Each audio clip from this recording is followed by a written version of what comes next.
You're watching Lansdowne Raw, the voice of the fans, and this is Lansdowne Raw Live, where you, the Raw faithful, get your chance to comment and have your say on all the latest happenings in Irish football. Get involved, it's Lansdowne Raw, and it's live. How's it going, Connor? I'm Martin Prendergast, and I've got Connor with me this evening. The Dream Team are back in action. I'm going to take him off mute so he can give a wonderful, happy Sunday evening welcome to the Raw faithful as we are going to delve deep into the latest ongoings in Irish football. Connor, you well? I should make sure my mic's connected. Yeah, it is. Can you hear me all right? Yeah, because thinking what's going on there. No, I'm great. Despite, even though, as we can both say, we're Man United fans in this podcast, we don't really care, to be honest, at the moment, the way how things are going. more disheartened about Ireland, definitely. But it was good to get, in all honesty, Martin, it was good to get back watching Irish lads remember how to play football again, which is what I was saying last night. Like, it was a bit weird. Like, usually I'd have a tweet out praising how well Nathan Collins had done yesterday in the first half, but I couldn't bring it to myself, to be honest, after the past week, which is nothing against him, but it was just the way I feel at the moment about how the internationals went down the say. But then when you'd like to Boston a wall doing so well, and even lads in the lower leagues in England do so well, the lads that or even a John Egan, it was great to see. I was so happy to see John Egan get that last minute equaliser and stuff. So yeah, I'm doing well. I'm a lot more upbeat than listening to Dave's rant on what day was Dave's rant? Thursday. So yeah, it's a lot more positive. I'm sure it'll be a lot more positive tonight, Martin, without Dave's negativity, because if anyone has spoken to Dave now, he's still very volatile. Yeah. So we will come on to all of this. The fallout for Yerevan still continues. We've got some comments, obviously, from David Crowell, the FAI CEO, giving his take on a very disappointing, heartbreaking, really, I suppose, window for the Irish senior team. So we will get onto that, of course. We'll also be finding out from Connor the latest OBIG, our boys in green, how they got on back with club football, obviously, this weekend. But yeah, the fallout from Yerevan will continue. We want to hear from you. We haven't done a live show since the 2-1 loss to Armenia, so we want to get your views on that. Try and keep it. We're trying to find some positivity as well. We know everyone's very, very disappointed, as I've said, but let's see what can we look forward to now going forward, Irish football, or are you just done with it? Do you think that we need wholesale changes and don't really agree with the FAI confirming that they're going to give Hamer Halgrimsson the rest of the campaign up to November as he's contracted? One other thing I want to just bit of housekeeping before we start. Make sure you have subscribed to the show, to our YouTube channel. You're following us on X and Instagram, on Facebook as well. The fantastic page that David Dunn runs there, Lansdowne Road, of course. And make sure you tell your friends as well about Lansdowne Raw, the most interactive Irish football podcast out there. We want to hear from you this evening, so because it's your show. This show is by the fans for the fans, so we want to hear from you, and we will be very positive, myself and Connor, because it is a bit of doom and gloom at the moment, of course, after the events of Yerevan. And if you have any positive questions you want to ask us, the positive maybe you can ask tonight. Usually when me and Martin's on, that's when the more random questions get asked about anything. But so other than that, it's back to the normality of sadness and it's just depression because people commenting, bringing back bad memories. But I'm sure we'll survive. Yeah, of course. So do make sure you subscribed, and we want to hear from you this evening. So we will obviously go through OBIG. But one thing I'm just going to say as well, we as our pod as well, we know we've had a fantastic time in Dublin recently, and also the lads went off to Yerevan following Ireland, as we do, and it was fantastic to meet so many of you out there as well. And we know how important the pod is and the show is to everybody. And I think even the wake of the recent sad news today, a football fan like us, Ricky Hatton, sadly passing away at the age of 46. We do have an initiative with Heads in the Game, which is obviously talking about mental health and stuff. I think it's important. We know how important we are as a podcast, so people listen to us and have a bit of crack with us. We're open for abuse and things like that and having a bit of crack. But, it's just so important that people do talk to someone if you are suffering of any mental health problems, that you do speak up, because and even DM us as well. We're always here. We do a fantastic initiative, I said, with Heads in the Game, a mental health charity, and we'll be giving a few bob to them, won't we, Connor? Because we have a little promise we made to them. Any Irish goal scorers, we will donate €1 each. Yeah, and certain in the leagues of lads that kind of are of note to us as Irish fans. But yeah, there was only 2 goal scores this weekend because of it was John Egan and Boston Noel. It's actually two positive goal scores. If he could have asked really for any 2 Irish goal scores in them leagues, you would have probably said them 2. But yeah, obviously because Ferguson only played a half, and obviously Troy Parrott was out missing, so it kind of the usual suspects expect to light up the leagues didn't really get the chance to do it this weekend, but it probably means that next weekend's going to be a long one of it.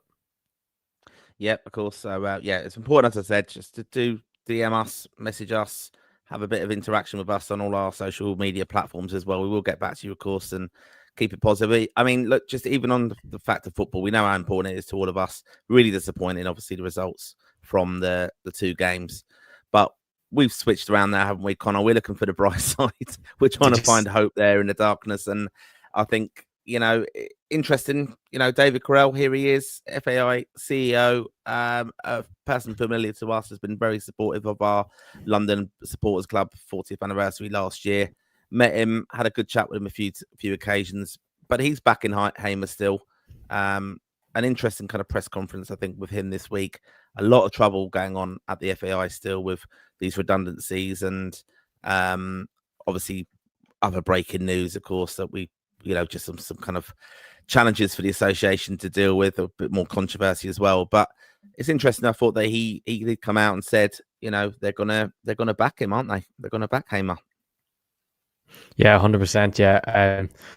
Are you surprised? I don't know. Like they could have already made the decision that they're not going to go with him after this campaign, but I think it's too early to even say, because obviously it was a disaster and we're not happy with what happened over the last week, and David Carell himself won't be happy. But I think it's not a surprise, Martin, because I'm sure, did you see my tweet I put out the other day? Is still very, very possible to get second, and even we could even lose a couple of games to still get second. Realistically, as I said, it actually got a lot of interaction, and a lot of people were in the camp of you've lost the plot, and then there's a lot of us, and there's actually a chance of it. A few best people saying you've pulled me back in. So honestly, as I said, Martin, we'll lose to Portugal away. We'll beat Armenia at home. We'll beat Portugal at home because Portugal will have nothing to play for and they'll take it lightly. And then we'll beat them at home, and then we'll draw at Hungary away because it'll end up being going into the last game. We need to draw. Hungary need to win, and Hungary are going to be humming and hawing it. And especially because they're going to be, what's going to be so good, as you actually said before, Martin, going into that Portugal game. Armenia are playing Hungary in Armenia at 5 o'clock that day. And once the score comes through that Armenia have drawn with Hungary, that's going to give us an extra perp in our step, and we're going to be, the Viva's going to be bouncing. We're going to get Nathan Collins is going to make up for all the bad he's done over this past international window, and he's going to smash a header in the top ends, and then Evan Ferguson is going to whip one in from 45 yards out. But that's just how I know it's going to happen, and it will happen. First place is gone. Second place still very up for grabs. But yeah, I'm not surprised that they're still back in Heimer. Just to get back to that, it's not. You can't go against him. Like, it would be crazy to start saying, we're already going to get rid of him, because what happens if you win all 4 games like we now at the end of the campaign? What you're gonna suddenly turn around for him like? No, okay, of course, yeah. I mean, look, this is the thing. I mean, look, they'll obviously be disappointed as well. The whole backroom staff, the coaching plan didn't obviously work. But this is football, and this is what he's just a few quotes here from David Carell. He's spoken with them as you expect, and we've agreed that at the end of the campaign we'll revisit what the future may hold. I appreciate I'm CEO of the Federation, but I'm also an Irish football fan. I think we're all disappointed about the result. If you cast your mind back to Saturday evening, the 2-2 draw with Hungary in the Aviva, I thought the team showed unbelievable fight in the cauldron that was the Aviva with the 12th man. The fans and supporters have been amazing, continue to be so for us, and we were on the road to Yerevan with a real sense of optimism. And I think that is it. We were, and it is football. And, I think we do... We do need to remember that we're supporters of Irish football, and we will get disappointing days. And I think I had said in the past, I think I'm hoping that Heimer's going to be quite a lucky manager, because Stephen Kenny didn't have an awful lot of luck. I think the way this kind of World Cup qualification group has worked out with the matches as well helps us. That it's going to be Portugal the 3rd game, and then we're at home to Armenia. We couldn't have asked for a better kind of schedule in a way. Now, it hasn't worked out with the disappointing results the first 2 games, but we want now Portugal to blow away everybody. if we can nick anything against them, which was always going to be the case, I think they always have a result in them where they kind of drop a performance. That could well be when they've already qualified, when they've got nothing to play for come November when they come to Dublin. And I know people will probably come on this and say, "Oh, that's desperation." Like, the team was so shite. It was awful. How can you take any positivity out of that? But I think we can on just the schedule. And this team, we went into with like huge optimism of getting 6 points or 4 points. Okay, we ultimately got a point, and it was really, really disappointing, the performance. But it's false optimism, wasn't it? It's hope. That's what's going to kill you, because we've never played well in these two games. Like, we don't do that.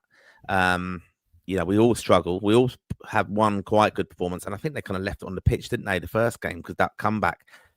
I wasn't happy with all the fallout from the first game of how positive everybody was, because it was a 10 against 10 men. I think tactically they couldn't learn anything either from that performance, because it was just how many crosses we had and all that kind of stuff, and that wasn't the game plan for it. It was 10 men dictated how we adapted. So I still have hope. I do. I think that key game, the 5 o'clock game, when we're obviously going to be taking on Portugal, then later on, we just need to get some positive news from that. I mean, if Armenia win that, which is possible, because they're on a high now, but we're hoping to draw there at least, and then we don't want them. We don't want them when to be in a 6 points in against the last game, and ourselves and Hungary both on 4 points, and end up drawing in Armenia, get a playoff, which would be the ultimate example of how crap we actually could end up being. But I do think, like, what I must say is, the more I think about last Saturday, I think it's an absolute joke that we didn't win that game, and we took it so seriously that we drew a game in the 90th minute, that we were against 10 men for 35 minutes or so. Was it 35 minutes? Like, we should have won that game. Simple as. There's no excuse. The tactics were so poor in terms of just putting it into the box. I know we think of creating chaos, like Brentford did last night, actually, with their long throw wins for their match against Chelsea. We didn't I don't know how many long throw-ins Brentford had last night, but there's no way they had as many long throw-ins as we had against Hungary or against Armenia. So it's just very disappointing, because we were a disgrace over last week, Martin. There's no other way of putting it. It was a joke. But we have to be optimistic at the same time. And the reality is, it's still in our hands to finish second in this group. Technically, it's still in our hands to top the group, but that's just ridiculous. So I wouldn't be anything like that. But it's not, like, thing is, there is good players in that group. But it's just not clicked for whatever reason. But the problem is, the next game is Portugal away, and that is a free hit no matter how we look at it. And the players are going to be up for it, because it's Portugal away, going playing against Ronaldo. Everyone wants to impress, because everyone's going to be watching. And the reality is, the sort of game, I guarantee it's the sort of game that we will probably play really well for 85 minutes. We'll hit the crossbar for about 2 shots, and then they'll score a last minute winner. That's usually how these sort of games go. Or we go 1-0 up and Ronaldo scores 2 late goals, or Bruno Fernandes does something special. But the thing is, you'll take positives from that sort of. It's one of them games, isn't it? You lose, but you always take positives, and then you go in and you blow Armenia away at home, for example, and then you have 2 games to put your life into. To say, think if we get a positive result against Portugal at home, we have our fate in our hands, and that's really what's going to. I think it's going to come down to. It's going to come down to the last 3 games and winning 2 of the last 3 games, and that's. In all honesty, we shouldn't even have to be in that position, because we should have got 6 points, simple as, Martin. Whether there was 11, I honestly think if that game on last Saturday night was 11-on-11 for 90 minutes, we would have got a point anyway, because the way the momentum was swinged, the way Hungary would have set up, obviously they would have sat back, but they wouldn't have went the ultra defensive mode that they went the other night. And it is just quite disappointing. And I'm glad, though, that Hungary played Portugal at home and got it over and done with. Because that's the one game you would fear Hungary taking points off them, is at home.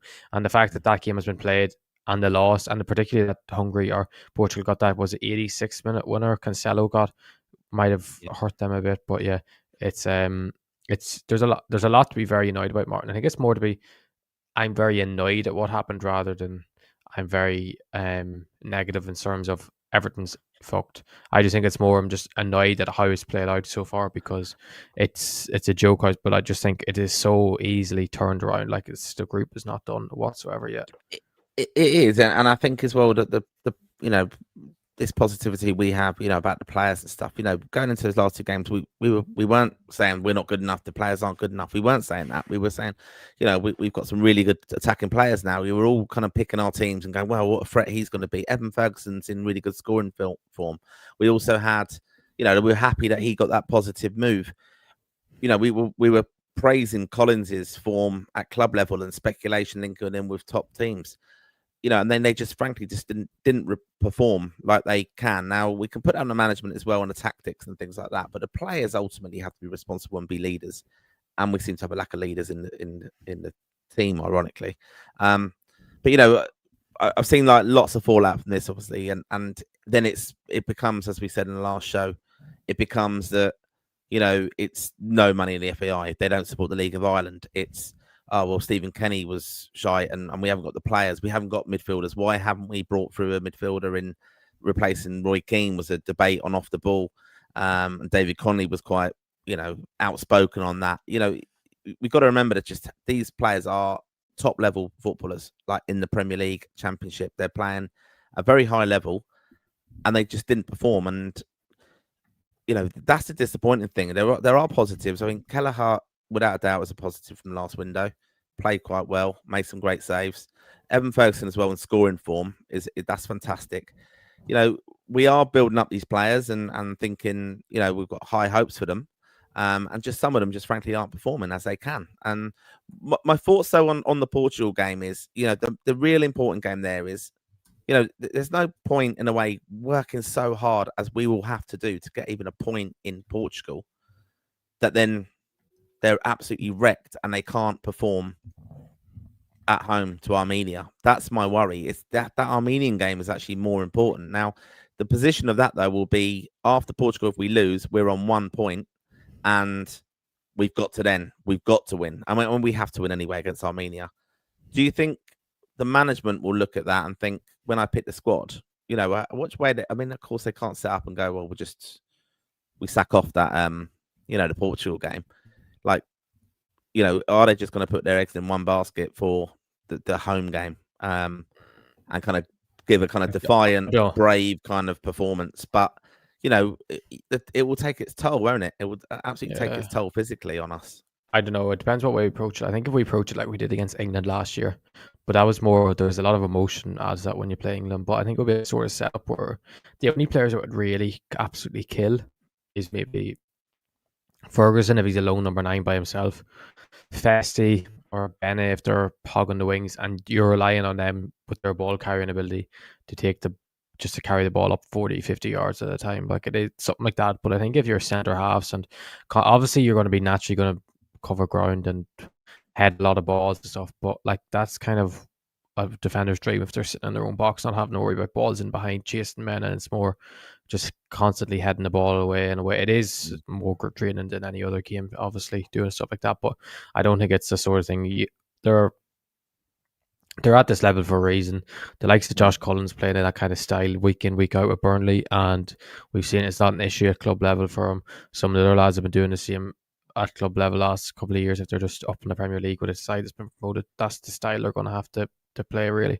So I don't think it's an excuse. And the reality is, like, the levels between Ireland and Armenia should be shown on its full display. Even if we play poorly, we should still be beating them, in all honesty. Like, there's a reality is that they have loads of lads in their club, like their local league, their Armenian league, playing the national team, and their coefficient is 35 in Europe, and Ireland is 31. Like, so League of Ireland's the thought of a higher level league, and so you're saying a League of Ireland 11 should go there and at least give them a better game. But I don't know, like that last week just really has took a lot out of everyone, like, and it's hard to be positive, but I just think the Armenia game should be and there's certain lads that we know ourselves off the ball are quite weak, but when you get them on, they're quite strong. So you kind of wouldn't play them against Portugal anyway, and you can kind of switch it up a bit. But I'm I think it should be a game that we should expect to get 6 or 3 points out of no matter what, because they're not a good side at all, Martin. Like we know that, and obviously they're going to be on the high of getting that. The thing is, that's a historic win for them on Tuesday night, and it's going to carry into the next camp. And maybe it's a good time for them to play Hungary, and obviously they're trying to get Henrik Mkhitaryan back into the squad, which would be a massive boost to them. But maybe it's the right time for them to play them Hungary. But the thing is, they could go to Hungary away and lose 5-0, and then they go into the Ireland game, and that's 2 losses and 2 bad losses, and their confidence is shot. Or it could be the opposite; they could do all right and come to Dublin and sneak a point.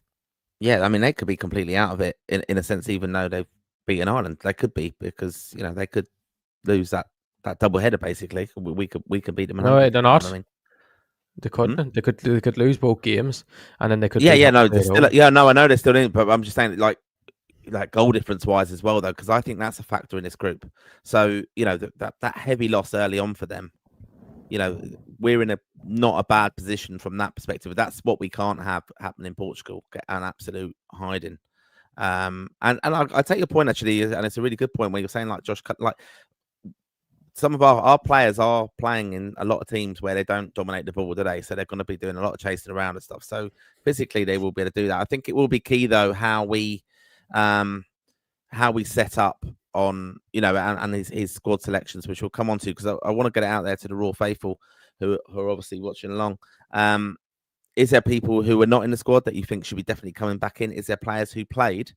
You don't have to hate on them and slag them off personally, but if you people you just think, I don't think they're good enough for Ireland, and we haven't seen the best of them, and they've been letting us down consistently, and they should just not be in the Ireland squad anymore. I think there's a few for me that I think he did make errors with in the last squad and how or previous squads, Hamer, as well. So we want to get your views as well. And it is funny, isn't it, Connor? We were saying, the reaction to this is, anyone who's had a half decent game now, or we're just looking at the past and going, oh, Egan should be in there. Like Shane Duffy, we got rid of him too quick. I just think ultimately it was a bit of a perfect storm. The lads were so atrocious in Armenia. It was ridiculous. And I know they're not a great side, but we have a fragility with this team, psychological, wherever it is. We nearly went 1-0 up with Evan Ferguson and it cleared off the line. And then 10 minutes, you give those teams hope, and that's what we did. And then they got into the game. Their fans are getting a little bit more supportive of them, of course. And you're just giving, and then the simple things start going wrong within our team, and it just gave them the opportunity. And it could have been a lot worse in the end, but it worries me the lack of kind of senior figures within that squad who fix things within the game. It can't just be on the management all the time. So that would be my some of my views on it, especially. Just to kind of interrupt our chain of thought for a while, just want to also let everyone know about Lansdowne Raw Plus, which is our $4.99 a month, and that's where you get extra content, which is all our retro episodes, where me and Dave kind of take a deep dive into some of the historic nights of Irish football, and we also cover our take on the Premier League or football, world football, lots of other content as well on that. So if you we've got a number of you watching tonight. Raw Plus is something you can check it in the show notes here of how you can subscribe, and it really does help us protect the future of the channel. So, and we want to just big shout out to a number of you who are watching actually tonight who have supported that already, and we hope you're really enjoying it. And there's going to be loads of content coming this week, I'm sure. So I just want to give a shout out to all of you for that. We do have a little bit of positive Irish football news. I haven't got an image up of this, but I see the under-17 women, they went and played in a international tournament and won that, I think, today. So congratulations to them. Fantastic. They beat Italy, didn't they? They beat Italy in the final game, which really, is really good. Big thing to do. Yeah, and they'll be playing obviously in Nations League playoffs soon, aren't they? I think so. They'll be in action. I think it's less than 40 days. It's in the FAI pushing tickets for that. And also, let's remember, I think one thing I think the FAI will be positive about is how they've sold tickets for these games. That I think there still will be fans going to the Armenia home game because season tickets obviously part of that. And they are obviously on sale at the moment. You can pick up Armenia home tickets. So if you want to support the boys in green, get your tickets obviously from Ticketmaster and the FAI. So something we want to do. Right, Connor, are we going into Obig? Are we talking about a certain someone first before we would go Obig? Okay, go on then. The man, the myth, the legend, the man who has stormed. I think he's taken over Irish football and chat over the last 2 days. Even the thing is, it doesn't even need my propaganda to do it, which is great to see. we've been talking about him for a while. My Magic's been working on him the last couple of years, and it's finally on full show. And the thing is, as you said about lads, about like John Egan and Shane Duffy, obviously John Egan scored, which is great to see. And Shane Duffy, I don't know, but Shane Duffy has to kick the ball. He doesn't even be on the bench for an hour. I don't know why people would think that, but I think that like Festy as well, obviously, and Malumbi and even Connor Coventry, there's lads, people are like, oh, they have to be in over these lads because they're doing well. But the thing is with Boston, it's like, why did he not play against Armenia? Like, I know he's playing centre back at the moment, but like, the only reason he's still a centre back is because he's been so unbelievably good this season that the sort of thing is like, we're not just going to change up the centre back partnership that has us at the top of the league, and it's mad to see because like thing is I watched the game yesterday and he was head and shoulders the best player on the pitch. Even the goal he scored came from a corner, but the way they got the corner was him powering past Stansfield and putting this outstanding through ball in behind to Manhoff. He put it across to Mbama. The keeper actually made a top class save, and then obviously the corner came and then Boston scored the header from it. It was kind of like it all started from him, which was great to see. But the levels he's showing with them at the moment, his passing range, his ability to run past people, his ability in the tackle, his ability in there. He just has literally everything to go on to be a top level player, and it's just really disappointing we didn't see him play for Ireland. Like, and we don't want to say names about lads who were playing before him, but like, it's just crazy, and it's not right. That I know it's thing with Jaime probably didn't want to take any risks as such in the last camp, but like, was it really a risk bringing on a lad who's probably, if there was a young player of the year given out to a championship player at the season so far, and what is it, 5 games in, but he is the young player of the year so far, and if there was a team of the year he would be in the team of the year. So it's mad that he just didn't get even a second on the pitch, even as one like Liam Scales came on 10 minutes ago. Bring on someone that can pick up the ball in the middle of the park, I just glide past a couple of people. Like, it's just something like that can just help the team so much. Or glide past one person, then another person pulls you down, and then you have a free kick in a dangerous position to do something. And yeah, it's been the talk of Irish football Twitter over the last like year or two. Not year or two, sorry, over the last day or two, because everyone's just saying like, this fella's unbelievable. Even Stoke fans are saying how good he is because they absolutely adore him, and you just search his name on Twitter and you just see this lad. Everyone's saying this fella's going to be a superstar.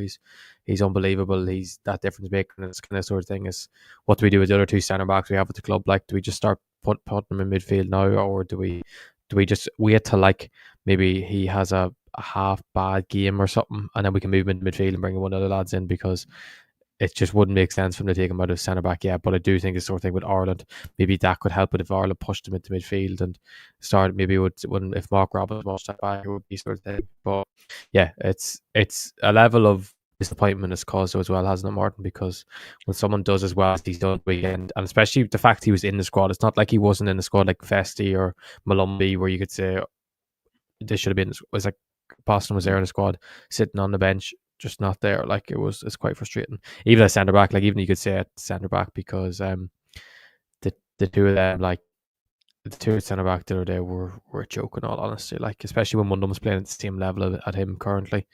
Yeah, it's he should be playing. Yeah, I think even looking back to Stephen Kenny as well, he wasn't afraid to make kind of, we know he fast tracked a number of young players and stuff, but like Omo Bamidele played in Portugal that night. We've given people debuts historically quite young and challenged them. Paul McShane comes to mind as well, Czech Republic, against their really huge centre forward, wasn't it? What was his name? Years ago. Czech Republic. Yeah, Czech Republic. Not Collar, was it? Maybe. Someone on the show might be able to remind me, one of the viewers. But yeah, look, brilliant that night, Paul McShane. But we're not afraid to give young players their opportunities. I was so disappointed not to see him. Now I can understand perhaps, that he could have, would have been a criticism of him. Ireland plays so poor and you've exposed this young lad. But that, I don't think, my understanding of how he is bossing and stuff, he and how we've seen him speak in the press conferences as well. I don't think, that wouldn't have like. Yeah. You know what he does? He does. He's that sort of fella that has that sort of Queeving Kelleher laid back personality where kind of not really phases him as such.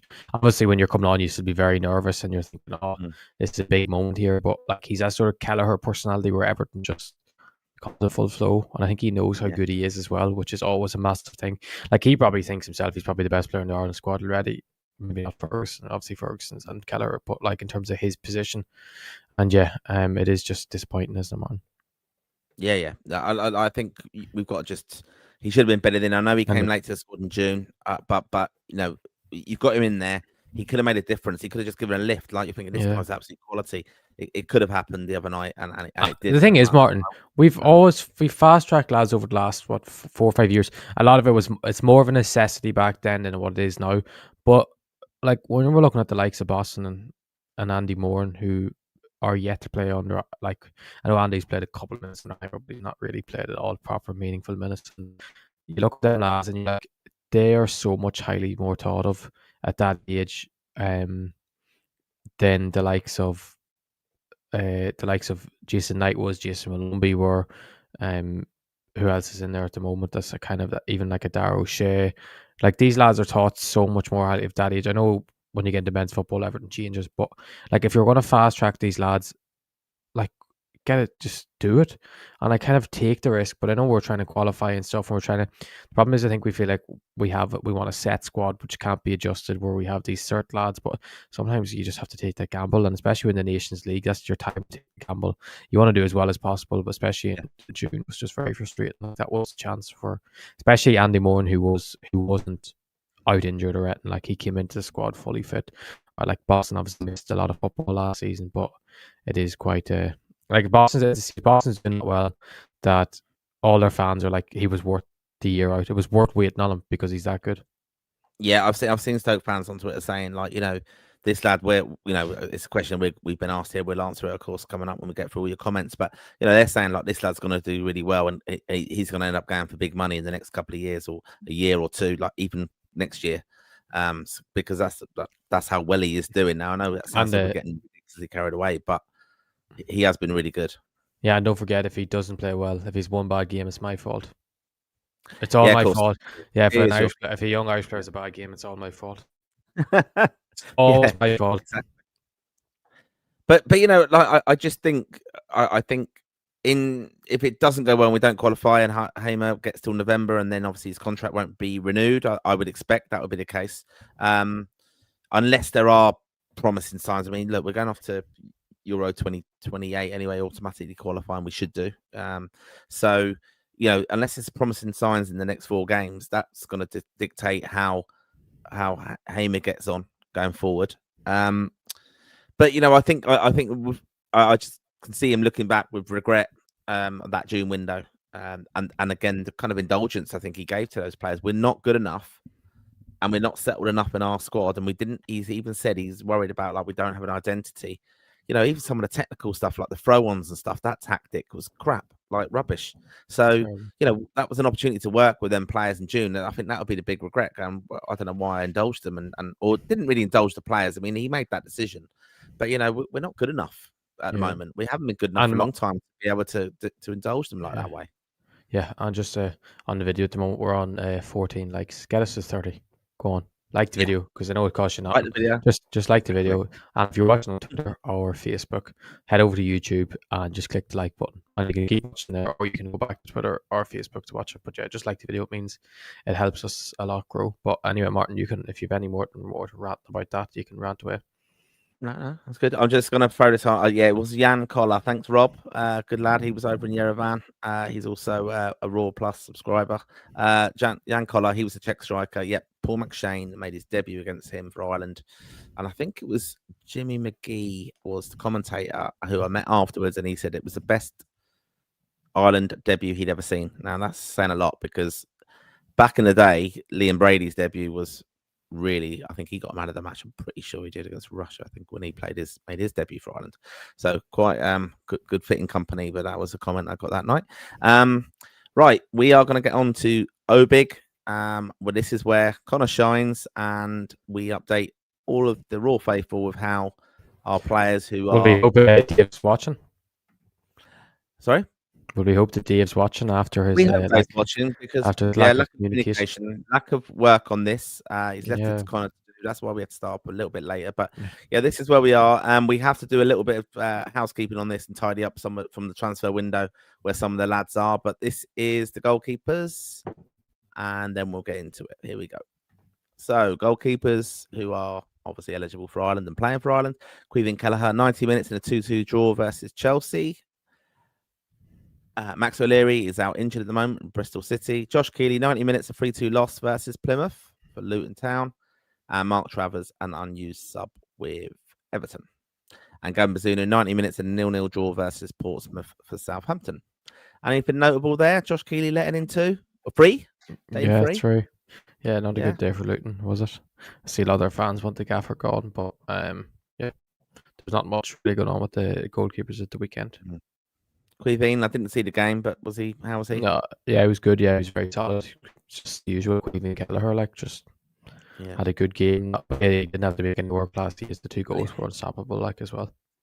He's in good form, of course. He was kept busy, wasn't he, for Ireland? So, he's had an interesting time. Right, now we're going to get on to the defenders. And this Robbie Brady out injured at the moment. Preston North End. Seamus Coleman, an unused sub for Everton. Nathan Collins, 90 minutes in that 2-2 draw versus Chelsea for Brentford. Matt Doherty was an unused sub for Wolves. Joshua Honohan, he 120 minutes penalty win versus Drogheda. Jake O'Brien, 90 minutes 0-0 draw versus Villa. And Andrew Bamadelli, he's out injured still. And Darrow Shea, 90 minutes 5-0 win versus Sheffield United. And Liam Scales, 90 minutes in a 2-1 win versus Kilmarnock. James Abankwell was an unused sub for Watford. Jimmy Dunn, 90 minutes, 3-1 win versus Wrexham. And Callum O'Dowd was arrested for Ferencváros. Mark McGuinness, 90 minutes, 5-0 loss versus Ipswich. And Ryan Manning, 90 minutes, 0-0 draw versus Portsmouth for Southampton. Aaron Cashin, unused sub for Birmingham. And Anselmo Garcia McNulty, 90 minutes, 3-1 loss versus Ajax. And Will Ferry, 90 minutes and an assist in a free draw versus Hibs for Dundee United. And that's the defenders. So, Callum O'Dowd is rested. I see Josh Honohan as well. I mean, look, we do also do a League of Ireland show. A really interesting week, wasn't it, in the League of Ireland? Well, the cup this week. What a madness, Kerry. One of the maddest results I've ever seen in my life. Some fantastic, mad goals, everything. I seen the Kerry result was quite funny, wasn't it? I seen the little clip where it said, they were 3-0 down, come back to 3-3, and then someone said, did they bring David Clifford on? It was quite funny, but one for the GAA fans. But yeah, look, mad, wasn't it? Yeah, it was mad. Even that draw the game, Andrew Quinn scored a 98-minute bicycle kick to send extra time, and you think, oh, maybe they're going to go win, but I think Rovers done well to go and win the penalty shootout because all the pressure was on them, really. But yeah, just on the players of the weekend, obviously Omar Deli is injured still, which we don't know how serious it is. I'm sure it's not. I don't think it's too bad. I think it's probably just managing him at the moment. I don't know what the story why Banco was unused sub. I think because they've started quite poorly. I think the manager was trying to change stuff up to try and adjust things, but it obviously didn't work. They lost again. Who else? It's a bit weird. People don't know, are we wrong for saying that? Why is Jimmy Dunn making the Ireland squad over Seamus Coleman? I know where you're from. Ever loved Jimmy Dunn, and as good as Jimmy Dunn is, if neither are going to play, which is highly likely, I think, to be honest, Martin, if they're going to be in the squad, the two of them, or if either of them is a squad, you'd probably rather have Coleman there just for his leadership ability. And then other defenders, is there anyone else that we're missing that stands out that had a good game at the weekend, or a good tie? Because the weekend was for defenders, I think, was quite quiet. Obviously Will Ferry's still doing well with Dundee United, getting another assist, but it seems like he's not even in consideration by Heimer. But it's a weird time when you have Collins, as we said earlier. As I said, I put a tweet out saying it's finding it hard to praise Collins because of how good he is for Brentford, and then how poor he played over the last week. It's hard to, but you have to give credit where it's due, and at club level he's absolutely outstanding. So yeah, it's a bit disappointing with that. Yeah, I mean, look, Mark McGuinness got a move though, didn't he, as well? And Yeah. you know, he's got to be pushing though, hasn't he? Now, like, surely he's got to be thinking, I've got that move. Like, even some of the defenders though who are on the periphery of the squad, like, they've got to be looking at the performance of our defenders in that last few games and how poor they've been, and they've got to be thinking, I've got an opportunity to get in there, haven't they? They've got to be looking like that. Especially, I think it's more because we all know Collins is going to play, to be honest. Actually, I was meant to say on Matt Doherty, because I think it gives Heimer a very good excuse to drop Matt Doherty now if he's going to continue to not play.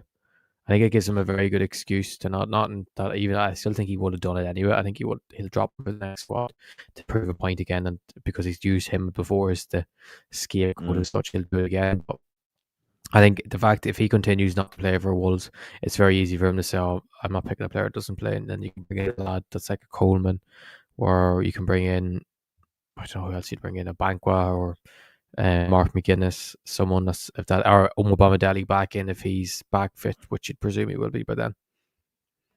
And what's the situation with Robbie Brady? Do you know anything on him? Because it's just this problem left side. I mean, and even you could say like Manning played okay, had a lot of the ball, didn't he, against Hungary at home, of course, but that was because they were down to 10 men, you know, and he was responsible for all the set pieces. But, you know, Robbie Brady will probably get back in there if he's fit, won't he? Yeah, I think it's just an ongoing thing. I think I don't know what the story is, I don't know if there's a timeline on it or not. But actually, your mate Cod, I can understand why he didn't play the 115-0 in the cup. Oh, the 115-0, so it must have been against a third tier team or fourth tier team or something like that. Yeah. Okay. Yeah, I mean, look, another one people have said as well, you know, the left side, that O'Dowd mystery, really. No explanation. Just, we'll come on to midfielders now, but I have got a question in mind for you in a minute. Right. Midfielders. Jason Knight, 90 minutes, 3-0 win versus Sheffield Wednesday for Bristol City. Killian Phillips, 90 minutes and 2-1 win versus Falkirk for St Mirren. Will Smallbone not in the squad for Southampton, but he's not Millwall now. Millwall. Jack Taylor, unused sub at Ipswich. John Joe Patrick Finn, not in the squad for Stade Reims. Josh Cullen, 61 minutes, 1-0 loss versus Liverpool. Finn Azaz, 75 minutes, 0-0 draw versus Portsmouth. Mark Sykes, 60 minutes and a 3-0 win versus Sheffield Wednesday. Jason Malumbi, 90 minutes and a 1-0 loss versus Derby. And Andy Moore in 20 minutes, 4-1 win versus San Jose. Jamie McGrath, 90 minutes and a goal and a 3-3 draw versus Dundee United. Alan Brown, 6 minutes, 2-2 draw versus Preston North End. Bosun Lawal, we've spoken about the great King Boston himself, a 1-0 win courtesy of his goal. Connor Coventry, 90 minutes, 1-1 draw versus Millwall. And Melenik Ali, 90 minutes and a 3-2 loss versus Plymouth for Luton Town. And Joe Hodge is out injured at the moment in Tondela. And that's the midfielders. Yeah. Anything of note there? Was the question in relation to midfielders or something else, is it?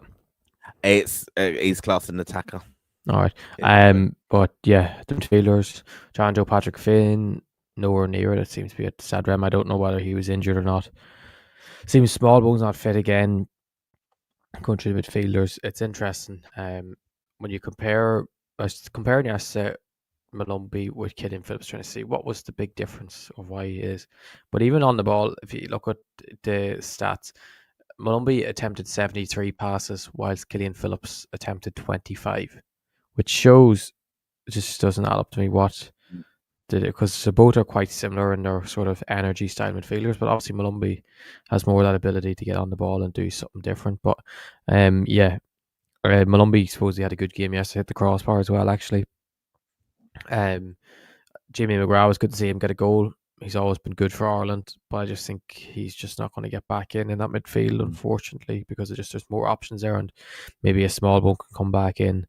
Great to see Andy Moore make his debut last night. Done it actually quite well. He should have got an assist, played a lovely ball in behind, had another lovely flick that he done as well. And the LA fans are glad to see him so far. Hopefully, they're glad to get that international clearances over the line, that he can do well. And if you look at that team he's playing in, there's a lot of very, very good players in that team, and compared to other countries as well. And I just think Andy's the sort of player we just have to get him in. I don't care what people say about the MLS. It is a good league, and obviously we'd rather he was in Europe, but in a good league in Europe, because it just would make more.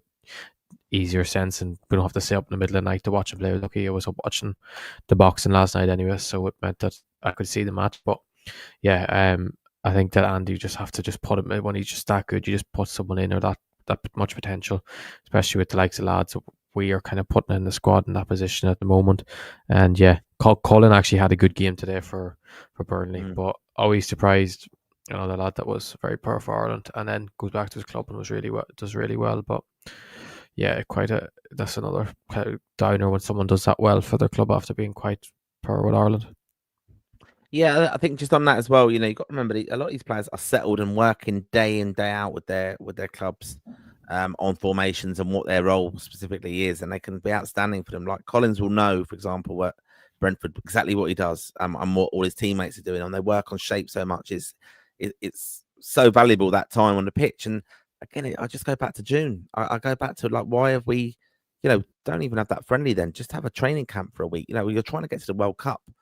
You've got to be working on so much more than all that other stuff, and then we weren't ready. I just felt we were not ready to perform, and then even have 2 behind closed doors friendlies, but have them in quite quick succession in the sense of the intensity of it, that it replicates what you're going to come up against in those games, because we've never performed consistently over two games in a window. It's always one and there's been a drop off, or it's been poor. And then the second one, we've played really, really well because there's a bit of a backlash. So it's just that consistency is just so. As my type of football is, Martin, you play your most talented players and you build around them. And the problem is with Ireland at the moment, we aren't playing our most talented players and building around them. We're playing the defensive structure that just fits certain players, and we're not building around them. I think that's our way to getting back to where we want to be. Start playing our best players and building around them, rather than playing some of our best players, or if we're playing them, we play them out of position. So yeah, I think that's a message that needs to go into the next camp. Yeah. Okay. All right. And this is the attackers. Here we go. Festia Basele, 90 minutes in a 2-1 loss versus Besiktas for Istanbul Basishir. Evan Ferguson, 45 minutes in a 1-0 loss versus Torino. Adamida, 25 minutes, 2-2 draw versus Hull. Casey McAteer, 71 minutes, 5-0 win versus Sheffield United. Troy Parrott is out injured still at the moment. Sammy Schmodix, 27 minutes, 5-0 win for him. Sinclair Armstrong, 10 minutes, 3-0 win versus Sheffield Wednesday for Bristol City. Mikey Johnson, 83 minutes in a 1-0 loss versus Derby. Rocco Vata, 55 minutes in a 1-0 loss versus Blackburn. Tom Cannon got 60 minutes, 5-0 loss versus Ipswich for Sheffield United. And Chidozie Ogbene was not in the squad after his loan move. And Michael Obafemi, 20 minutes, 1-0 loss versus Paderborn for Bochum. And Tyler Goodrum, unused sub for Oxford United. And then Adomo Imaku, 90 minutes in a 1-1 draw versus Charlton. We've had a Lazarus moment there, haven't we? Sammy Schmodix, 27 minutes. I mean, he pulled out the Ireland squad. Lots of rumour stuff on this. And I'm going to ask a question that, the rumours we've heard is that, it was, that he was injured and he was disappointed. And he is a bit of a cult hero, Sammy Schmodix. And I was thinking about this the other day about, we do build up our Irish footballers, and Sammy Schmodix hasn't done an awful lot amazing in an Ireland shirt. And yet we have flags with his photo on, and we have songs about him. And there's a number of players like that now, and I know that's modern football culture, I suppose, as well. And we love a hero, and we want to see players doing well. But the kind of rumor we heard was obviously that he pulled out and he was injured, and rumors we've heard was, it was. I think I don't really believe this, to be fair myself, but it was like, his daughter or family was starting their first day of school, and he wanted to be back for that. I don't think that has any real realness to it, I suppose. But I would question Sammy Schmodix, though, looking back at the history of it with Stephen Kenny as well, like where, and I'm not hating on a player here or anything like that, but where, in the past as well, he seemed to have a very strange relationship with Ireland, with Stephen Kenny, and was he going to be available and pulling out of squads and not available? Then he plays 27 minutes. It's not a good look from someone who was injured and couldn't travel and play. Like, what? We don't know anything about that injury, though, do we? No, we weren't told what the injury is, and that's the problem. We didn't hear what it was, or we didn't see. And that's where you will get these nonsense kind of rumours, to be honest. Because I still think it is nonsense, and I think it probably was the case that he picked up the knock in the game and he was assessed, and say it was a swollen ankle, and the sort of thing is like, would we take a lad with a swollen ankle or a twisted ankle to Armenia and risk having him there to not train or to not play, rather than bringing a lad that could maybe do some? Obviously, Honan didn't play at all, but besides the point. But yeah, I don't believe it's true. But it's never a good luck when a lad gets injured with their country, and then 6 days later he starts playing for his club and give him on the bench and seem to be running around freely and not an issue. But yeah, because I know, didn't he? Was it under Kenny at the start or towards the end? Kenny wanted to bring him in, and he pulled out. Did he come in for a day and then left after a day? Yeah, because of his being away from and his again, family. rumours at that time as well. There was rumours at that time that it was he wasn't going to be picked, wasn't it? Yeah, there was that, but then there was another time that he was so pissed off he wasn't going to be playing above someone else. That was in rumours. Yeah, but like the thing is, he's done nothing for Ireland. Like he's not been. I'm sure he's not been great for Ireland. Like he's been decent in some games, but he's yet to score, and that's his biggest attribute, is scoring goals, to be honest with you. Scoring goals is his biggest attribute, and he hasn't done it for Ireland. So it's not really. Thing is, especially when we're playing him on the wing, I think if we play him on the wing, we've better options on the wing, and the only way you can play him maybe as a number 10. I still think Azaz offers more as a number 10 than just creatively, and technically he's a better footballer. So yeah, I don't really know where he fits in for Ireland anymore, to be honest. I think if we're going to, especially when we're playing on the right, I think honestly it's a joke to pick him on the right over Festi. Like, just if the way international football is and the way it suits us, Festi's a better option in that position, or even McAteer is a better option, or Ben is better. Obviously, Ben is still kind of struggling with getting back to 100%. So yeah, these rumors are obviously bullshit, like, but I still haven't seen the best from Ireland. He hasn't been good enough, and it's never a good luck to go play with your club after that. Yeah, and I think that's where it comes in with Troy. You know, he could easily miss out for me if Troy's back to fitness, because for the October window, because he's flat to deceive so far. I think we've got to get Troy back in there anyway. So it's thinking who misses out for him. But you know, no one. Maybe a question for the Raw Faithful in a way. Who do you think will miss out? It would just be Johnny Kenny, but it'll be other names that'll come out. Yeah, it would be Johnny Kenny, because obviously Troy was in the squad and then had to pull out. But yeah, it'll be. But I think he could be one that could end up making away for Festi or other names, like maybe a Connor Coventry or something who's actually doing quite well with Charlton. Even Ademo Maku has been in excellent form with Millwall as such, and he's playing 90 minutes every game now, and he's a type of winger that can offer a lot. He's very good finisher, plus he's lightning quick as well, so he could be an option to come into the squad, like, or something different, like. And I'm even thinking of who else missed out that you could kind of consider maybe an attacking player. Like, there is a few lads that can do something. Obviously, Tom Cannon and Sinclair Armstrong are doing quite poor at club level. Like, they're not scoring goals really and playing them as one. But Michael Obafemi could really be an option at the next camp if he does. If he starts hitting, if he scores, problem is at this stage, if Michael Obafemi scores probably 1 goal or 2 goals with Backham between now and the squad's announced, he'll probably be picked. But the thing is, like, as I said, Martin, the other day, when we lost to Armenia, I went back to the hotel at 4 o'clock in the morning, and to cheer myself up, I put on highlights of Ireland versus Scotland at home. And just saw the way Michael Obafemi just moved that day, the way how fast he was, how strong, and technically, for like a lad who usually is of his stature, with his technique, or with his ability, usually doesn't have that football brain. He has a really good football brain. So if Michael Obafemi can hit the ground running, which is great to see, he got 20 minutes the weekend and he can build on it. Hopefully I can see him this weekend if things add up time wise. But yeah, hopefully he can be an option for us again. I think though with him, you got to remember, like you're talking about that Scotland game, but then he didn't play the next game. He got injured. But he done his hamstring ditto, didn't he? Yeah. That's what I'm saying. His body just doesn't allow him to play 2 games. His body doesn't agree with him sometimes. But so let him just run around against Portugal and then keep. No, I think he's better in a low block. Like, he shows, because he has that ability to.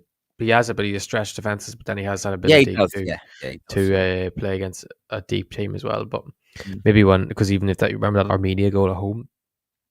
The last time we played against him, we just picked the ball up on the half turn from 35 yards and smashed into the bottom corner. So there's a lot. He can offer a lot. It's just, where will he come into the squad? And actually, we haven't added Louis Barry to Just No. see a comment there. We haven't had Louis Barry, so he should be an eye big, and so should Johnny Kenny. But Johnny Kenny wasn't involved with Celtic today. I don't know why, but Louis Barry, yeah, he will be adding, and he played 60 minutes for Sheffield United, which has been really dreadful.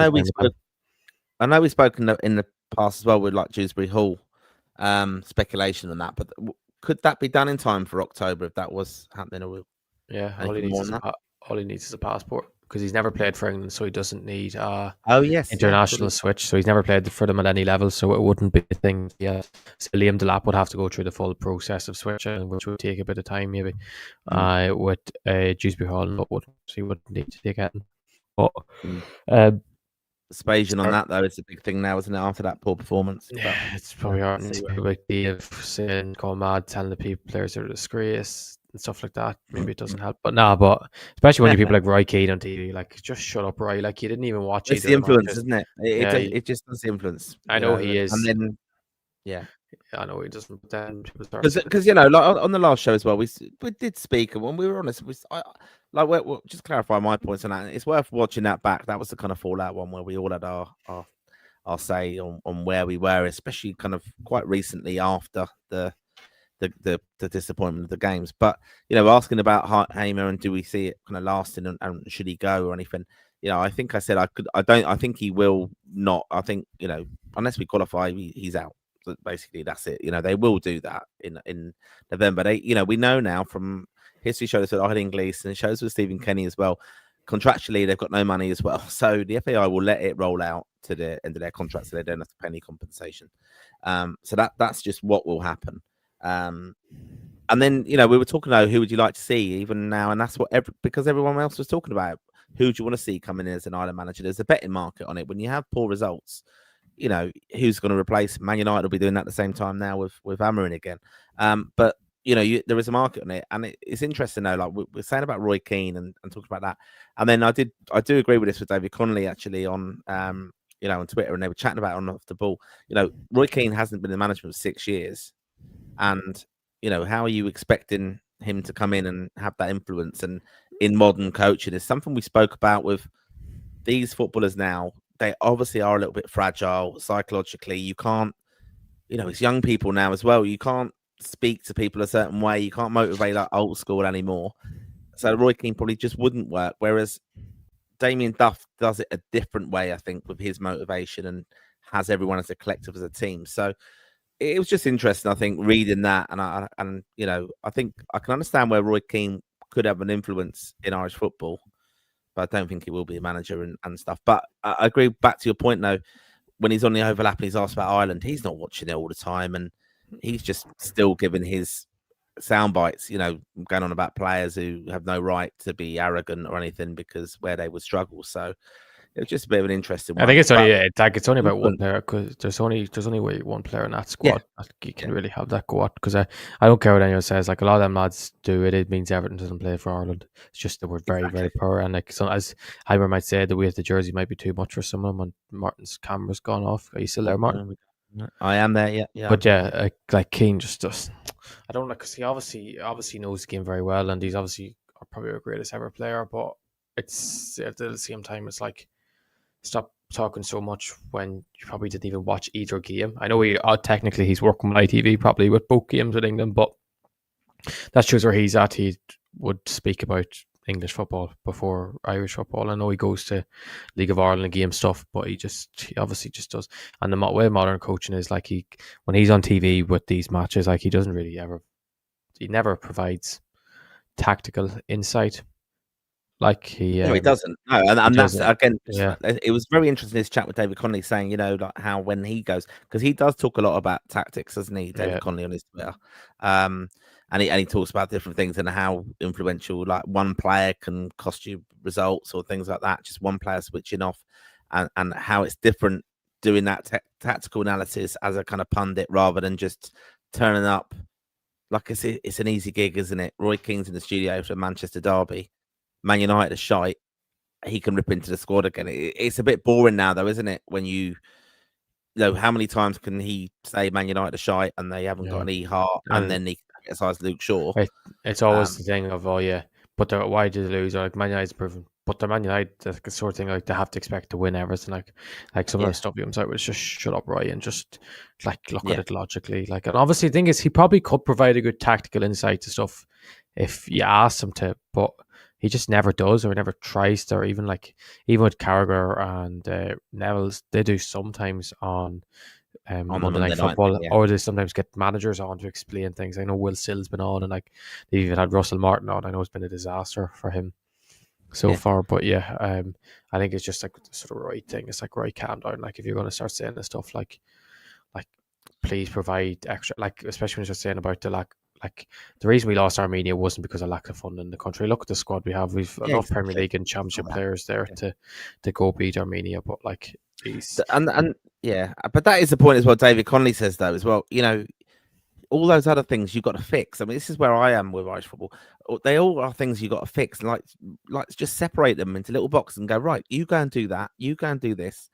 But it ultimately comes down to Ireland trying to qualify for World Cups and tournaments and getting good performances and get results. And it can't be the fallout of it all. Can't be, well, the FAI is shit and they're rubbish and they can't organise anything after every bad football result, because ultimately they're professional coaches, professional manager, and professional footballers who should be able to beat Armenia. Ultimately, that's it. That's just black and white. There's no debate about, if we debated them 5-0, no, all the world's good. It's not a question raised, is it? The lack of money that we have. Yeah, and the thing is, FAI didn't pick Matt Hardy at left back, and they didn't tell him not to move up and not to slip, possibly to put them 3-0 up and stuff, and even the second goal. So I've obviously been reading a lot of David Connolly's tweets because it's interesting. Like, he was saying how, modern coaches as well, they work on defensive attack, and it's how that defense moved them out, and how that was on Collins not getting Doherty out there. But it was very lazy defending, of course, for the offside goal. There wasn't offside, was it? Who kept them on? Varga, wasn't it? It's interesting though, just seeing that and a pundit going into that detail with Ireland, because we don't get an awful lot of that, I don't think. Yeah, because it's very characteristic, isn't it? Who can play the best character, who can play the best villain, such as Keane kind of is, and like he goes on with the good guy bad cop thing with Damien Duff. I don't know, but that's kind of like two bad cops there. But it's kind of, you just have to say with Keane is take a pinch of salt and move on, because there's a lot of good people that are trying to improve things, and as David Connolly thinks, one decision can make all difference. Like, if Doherty wasn't at left back, reality in the first game, we probably would have won that game, even though they would have went 1-0 up early and stuff, and the flow of the game might have been slightly different, but like something like that can make a huge difference. Playing a left foot at right back that takes an extra couple of seconds to cut back in, and so like it's Josh Honan who plays every week, so he's used to everything. But so you kind of just take it and pitch yourself. But David Connolly's actually been very good as of late. But the thing is, you can tell he is not a fan of Eimer Hallgrimsson whatsoever. No, well, no, because the wings of expecting to be able to watch it on a laptop and things like that. So, right, we're going to come on to your comments, and this is where we want to hear from you, the Raw Faithful. Loads of comments tonight. Thank you to almost 1,500 of you watching this evening. Thank you for your support as always. Make sure you have subscribed, and obviously give the show a like as well, and check out and follow Connor at RepTracker, and of course ourselves at @LRaw_pod on X as well. So now we're going on to your comments.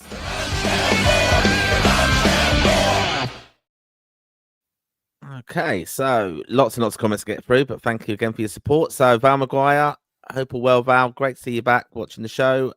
Long-term supporter of the show, actually. We haven't heard from you for a while, but hope you're enjoying it. Good to have you back. And she just said the performance was bad, which we know that. But thank you, Val. Martin Fitzpatrick, prediction for the Portugal game: come out, fight like dogs, put in a huge performance, but still lose. Everyone will go, where was this performance versus Armenia, when it's too late? Well, it won't be too late, though. It won't be too late. I think we will. I think we'll put in a better performance, because I think I'm worried a bit fans turning, but hopefully that won't happen. And that's why we try and keep it a bit positive here. And I know that we've had our passionate rants. Dave, especially in the last show, had his passionate rant about things, and these players. It was outrageous, and it was. Not denying that, but now is the time again. We need to galvanise and support, and I'm sure we'll see better. Here comes Nick again. Boston Lowell, ole ole. Go on, Nick. Celebrating the fact that he got a goal. Get Connor Doherty into the first team, says Kevin O. It annoys me that most Ireland players are mid-20s making their senior debuts. England and the other top teams have no problem throwing in 17-year-olds. We have nothing to lose now. We may as well freshen things up and be ready for Euro 28. That also means blooding a left back. Well, we have fast-track players in the past, of course, and Stephen Kenny did so. But, you have to have them, don't you? And they need to get experience. I think England, with their experience, these young players coming in, let's be honest, they qualify for underage tournaments, and they're very, very experienced, aren't they, Connor? These lads, they're playing at a very good level, aren't they? And playing competitive football, decent level, playing tournament football. So, yeah, I mean, it's difficult to blood them if they're not there, in a sense. And sometimes you probably have to get them settled into Ireland underage squads. Connor, would you say? Yeah, agreed. Yeah, and some lads, like people like Mason, like there's no need to fast track him through because we have that options, but. There are certain positions, yeah. There's certain positions, yeah. I do think left back could be one. Maybe if we think that Sean Rowan or like Theodore Mulder are going to be that player in that position, maybe we think we should. Or why is that like sort of thing? Is why is Andy Moore not there now? Why I know Boston was out injured, but maybe when he was in League One doing so well, maybe we should have got that paid in then. So yeah, I can there's pros and cons to everything, but. There's certain, I think you have to take a situation by situation, position by position, and especially one other thing is like the time of year and the time of qualifiers by it as well, because it's hard to throw that in during the World Cup qualifiers compared to maybe halfway through a Nations League campaign or halfway through a Euro qualifiers campaign or something, because it is different for every player. And like when someone's 18, it could be the Nations League rather than when they're 20 when the World Cup's on. Yeah. No, I agree with you completely on that. Is Laser. Hi, lads. I travelled from Galway to Dublin to watch the Irish national team and Galway United twice in the last week. Why do I do this to myself? Third place, yeah? The loss in, what was it, 99-minute equalizer or 90th minute equalizer then, and the loss next time. Chris Forrester scored a worldie free kick. Oh, yeah. Kean was telling me, the proper rec tracker, he was telling me about that earlier because I like that lad. He's a good player. Aaron Gubbins, hi Aaron, another subscriber to Raw Plus. Well, lads, great to listen to you as always, especially with the miserable weather. I would call up Coleman, Omer, Madelli, Brown. I think it's time to put Collins midfield. Play O'Brien, O'Shea. I would play O'Brien, Omo. I still believe the group is not over.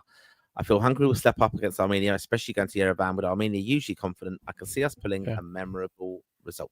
Go on. But actually, a good question. How many changes do you think there should be made to the squad? Because the way everyone's talking at the moment is kind of like we should make 10 changes to the squad and just rip it up and tear it up completely, which I could somewhat understand. But the reality is there's probably going to be, 2, 3, or maybe it would have been 2 changes to the squad from last time. Because I'm literally, like, if it's Troy Parrott's fit, I'm not counting him as a change from the squad because he was picked for the camp.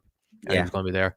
So I think it might be 2 changes or 3 changes that he'll make. It won't be wholesale. I think it'll be sort of thing. Maybe he'll bring Coleman in, Malumbi in, maybe Obafemi in, or Festi. I think Festi will definitely come back in. Festi has to come back in. Yeah, I'll have to give it a little bit of thought. I think there's a few question marks for me on that last squad. Like Malumbi, for that, even Malumbi's the one I think I can't really understand it. Why he wasn't in a sense, but O'Dowda as well. With Brady being injured, O'Dowda not after having that move over to Hungary and stuff. I don't get it, and I think I'd like to see an explanation of that. I mean, Smallbone as well. If he got going again and was fit, he could possibly come in. Because Smolix, you don't know. We don't know if anything will come out with that. Maybe a little bit more on that. Right, Donny Nagel, Kerry FC, surely the team of the week, and maybe yet the team of the season. Fact. Tough Bordeaux next, didn't they? Yeah, the draw wasn't made, was it? Yeah. Was it made on TV? Was it made on TV? Was it? No. Look at that. Who was playing? Is that who they're playing? Are they playing them away or home? Yep. Away. Oh, it is. Yeah, I've just seen here. Yeah, Cork at home, the Pats. That's an easy tie. Yeah. Well, that's it. It'd be a good way for us.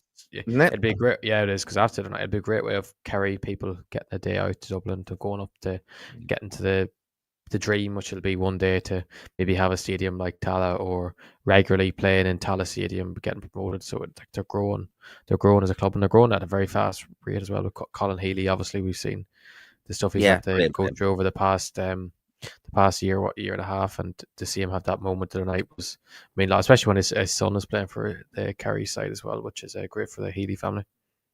Yeah, it was nice. So I seen a lovely message actually from Eileen Gleeson. Oh no, it's not Eileen Gleeson.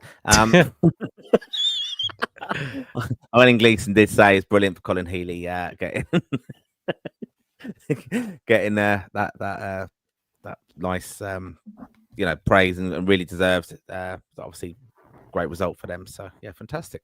Right, let's go. Can't believe I missed the draw. I missed that. Well, look, you're not fingering the pulse Irish football. Follow me, friend DM. Stop quizzing me now. Aaron Gubbins, brilliant to see Andrews, as in Keith Andrews, getting the credit he deserves. It's becoming the norm for Kelleher, different level. Yep. Yeah, it was good. He spoke really well as well on the interview as well. But I mean, and happy belated birthday. Yeah. I don't mind him. I think he's good lad. Yeah, Collins was very good, said Aaron Gubbins. Mega J Dog 1995, also from Raw Plus. We need to drop a lot of the lads. Cullen, O'Shea, call up Egan and Malumbi. We need bastards in the team. We are too nice. Also, pick players who fit the system, a proper six, and fullbacks for a start. But yeah. Do you think? Do you think because it's Egan is still, he's obviously still a good player, but it's just, does he have the legs that he was once had? And like Darusha is not going to be dropped. Like I think maybe they might be dropped from the starting lineup, but he's not going to be dropped from the. He's not going to be dropped from the squad. Like the only way I see Darrow's squad being dropped from the starting 11 is if Coleman starts playing right back for Everton again, or if he decides he wants to play. He wants to play right back and put O'Brien in midfield, or O'Brien in centre half. Sorry. Maybe, yeah. But I can't see Egan coming back like Duffy as well. And I mean, we had to go down that kind of line before, didn't we? We brought in a load of the older players. I think was it Qatar the game, and then they all came back in. It was all a bit weird at that time. Harrison D, evening. I hope everyone recalls me criticising the selection of Jimmy Dunn over Coleman. The manager lied by saying Coleman was unfit. I think he's insecure. Coleman is more respected than him. Aaron Gubbins said, get rid of Dunn, Phillips, and Scales, and bring in Coleman, O'Dowda, and Brown. Oh, I don't think Alan Brown's going to get back in. Yeah, I can't see that even. Nah. There's a few, just that's it. Mark McPhillips, how's Connor doing? Connor's great. Donny Nagel, he watched Charlton versus Millwall yesterday. Adomo Emaku was brilliant. Surely an option to compete with Mikey Johnson on the left. Doubt Lauren Hardy even know he exists, though. Oh, dear. Yeah, you mentioned him earlier. Emaku played quite well. Yeah, he's the most improved player in Irish football, I would say, over the last probably 3 years. When he left Shamrock Rovers, I didn't think he'd go on and make it how he's done at Millwall, and he's took, I think, everyone by surprise. So yeah, the most brilliant player. I wouldn't be surprised if he gets a chance by then the qualifiers. Yeah, okay. Here comes Nick. Collins seems better when he's sat deep and doesn't have to do as much on the ball. Brentford only had 30% possession. I mean, there's a little bit of basis on that. I think, let's go back to the Hungary game. He put the first two passes out. He's trying to be too clever, I think. He was pinging 40-yard diagonals yesterday. But the reality is he's more space to do with Brentford because he has midfielders that want to take the ball off him. So naturally, either Chelsea are going to put the press up and leave space to ping it out wide, or they're going to drop and he can pay maybe a 20-yard pass out to a fullback because they're sitting off a bit. But it's just a lot easier probably to do it at Brentford, and especially there's as high pressurized environment as the Premier League is. Brentford fans aren't they're not like they're Man United, Liverpool fans, or even like Wolves or Aston Villa fans where they demand you to have everything perfect. Yep. Okay. Aaron Gubbins, look forward to the video next week. Connor, what's that? The video? Yeah, the video we said we were doing next week. For Raw Plus, you have to be subscribed to Raw Plus. Of course, yes, yeah, of course. Harrison D. Phillips is brutal. His selection should be enough to open people's eyes. The fact that the manager has no idea what he's doing. Has the manager ever said what is good about him, or then energy? Other than energy. Sorry, I think he said he likes his size because he's like 6'2", 6'3". Yeah. Okay. And this is Nori in UK. Should have said last week was in the Castore shop in Grafton Street. They said there'll be a new island strip in October, not start of year or season, but 2 games into a campaign. Useless Castore. Ooh, cynic in me though is saying that is kind of high-profile match, Portugal, New Ireland shirt. There you go.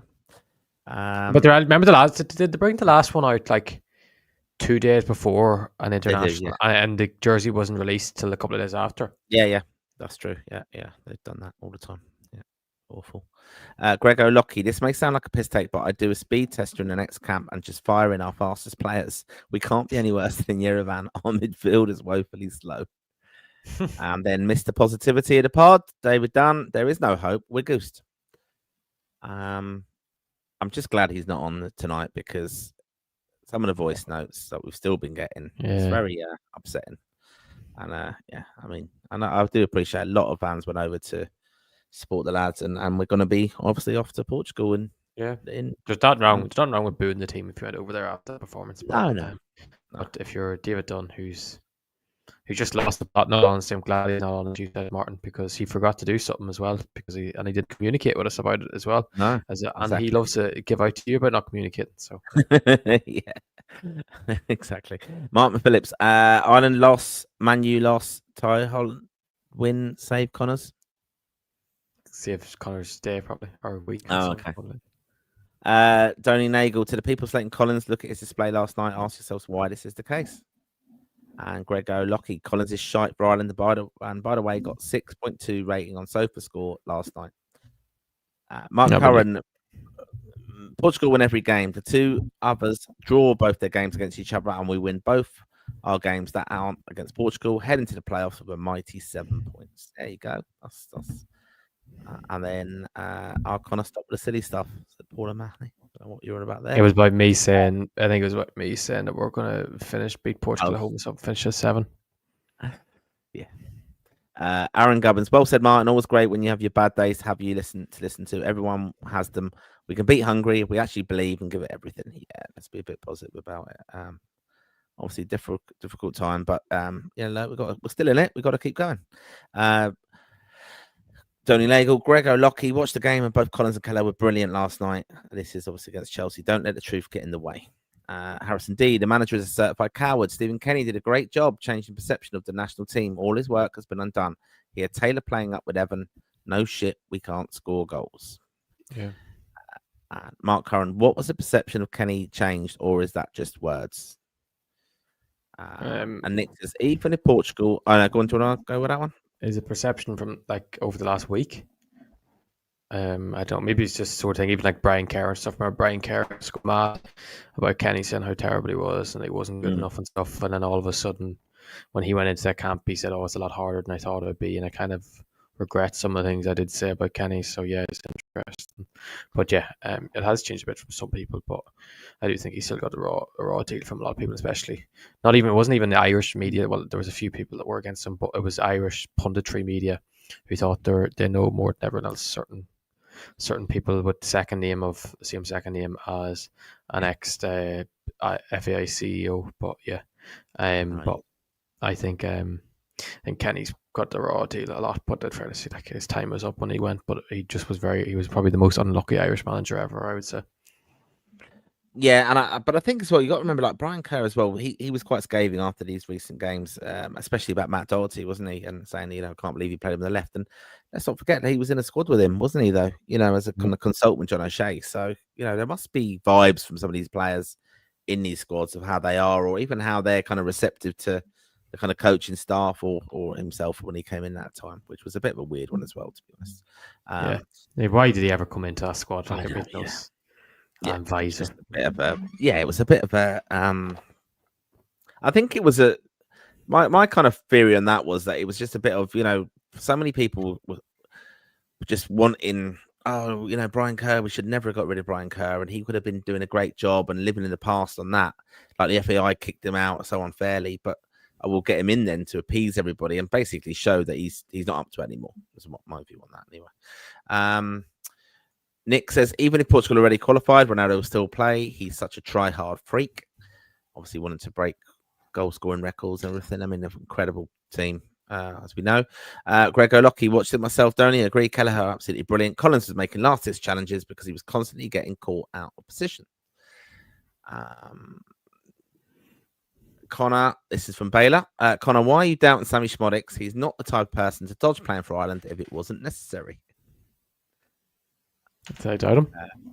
No. Tony Nagel agreed to disagree. Harrison D. Mark Curran, hi. Can he change the perception? He created a team that was entertaining to watch. He changed the play style, and this manager reverted back to the 2000s. Jeff Kane says team didn't bother their ass against Armenia. Doesn't matter what they do for their clubs. They didn't show up for Ireland. Homer's a great talker, but a high grade spoofer. Do you call him Homer? Hamer. I thought you called him like Homer Simpson. Oh, Hamer.